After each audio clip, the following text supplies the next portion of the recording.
একটা দিন ছুটি আর সেদিনের জন্য অনেকগুলো কাজ জমিয়ে রাখি, তারপর যদি দেখি যে বৃষ্টির কারণে সবকিছু ভেস্তে যাচ্ছে, কেমন লাগে বলুন তো। বলছিলাম আমার অফ ডে মানে শুক্রবারের কথা। যেহেতু একটা দিনে ছুটি, সেজন্য চেষ্টা করছিলাম যে সকাল থেকে যে কাজগুলো আছে সেগুলো ঝটপট করে গুছিয়ে নিয়ে, যাতে করে আমি আমার পেজের জন্য কিছুটা সময় বের করতে পারি। ওদিকে বাড়িতে কিন্তু ভুট্টা আসা শুরু হয়েছে, পুরো আঙিনা জুড়ে ভুট্টা ছড়ানো। তো মোটামুটি কাজগুলো গুছিয়ে নিয়ে আমি গোসল সেরে নিয়েছি, ভাবলাম যে আমি এখন একটু কাজে বসবো।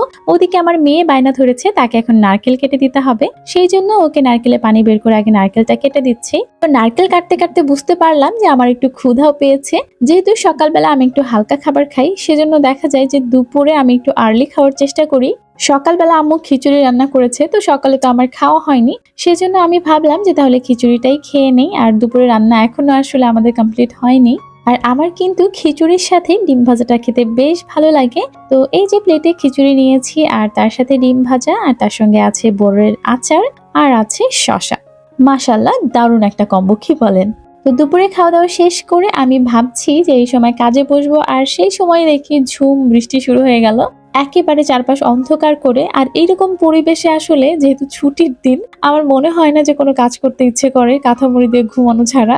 তো যেরকম প্ল্যান ছিল, প্ল্যান মতো কিছুই হলো না, আমার কোনো কাজই করা হলো না। ওদিকে সন্ধ্যার আগে আগে আমি রাতের খাবারটা রান্না করছি। যেহেতু মুরগির মাংস, তাই দায়িত্ব পড়েছে আমার কাঁধে যে আমাকে রান্না করতে হবে। কেন জানি না বাড়ির লোকজন মনে করে যে আমি মাংসটা ভালো রান্না করতে পারি, যদিও আমার কাছে মনে হয় যে অন্য কেউ রান্না করে দিলে আমার কাছে বেশি খেতে ভালো লাগে। আর আজকে একটু তাড়াতাড়ি রান্নাটা বসিয়েছি, কারণ আয়াত যেহেতু বিকেলে ঘুমায়নি, ও দেখা যায় যে রাতে তাড়াতাড়ি ঘুমিয়ে পড়ে। সেই জন্যই আম্মু একটু তাড়া দিচ্ছিল যাতে আমি তাড়াতাড়ি রান্নাটা শেষ করে ও খেয়ে ঘুমাতে পারে। আর ওর সাথে সাথে আমিও আজকে একটু তাড়াতাড়ি খেয়ে নিব, যাতে করে ও ঘুমিয়ে পড়ার পরে আমি হাতের কাজগুলো চট করে শেষ করে নিয়ে আমি একটু আমার পছন্দের কাজে সময় দিতে পারি।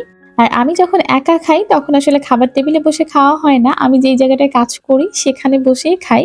অবশেষে আমি সব কাজগুলো শেষ করে এখন একটু কাটাকুটি করতে বসে পড়েছি। তো অনেকদিন থেকে ভাবছিলাম যে এরকম একটা কিছু আমি বানাবো, তো ফাইনালি কাজটা নিয়ে বসলাম। তাও আবার একটা গামছা আর পুরাতন একটা সাদা কাপড় ছিল সেটা দিয়ে। তবে আমি নিজেও আশাবাদী যে এটার ফাইনাল লুকটা ইনশাল্লাহ অনেক ভালো হবে, আর এটা দেখে সবাই পছন্দও করবে। আর দূর থেকে দেখে কেউ বুঝতে পারবে না যে এটা আমি গামছা দিয়ে বানিয়েছি। আর কি বানাচ্ছি, কিভাবে বানাচ্ছি, পুরো ডিটেইলে কিন্তু আপনাদের সঙ্গে নেক্সট ভিডিওতে শেয়ার করব। সে পর্যন্ত সবাই অনেক অনেক ভালো থাকবেন। আজকের মতো বিদায় নিচ্ছি। আল্লাহ হাফেজ।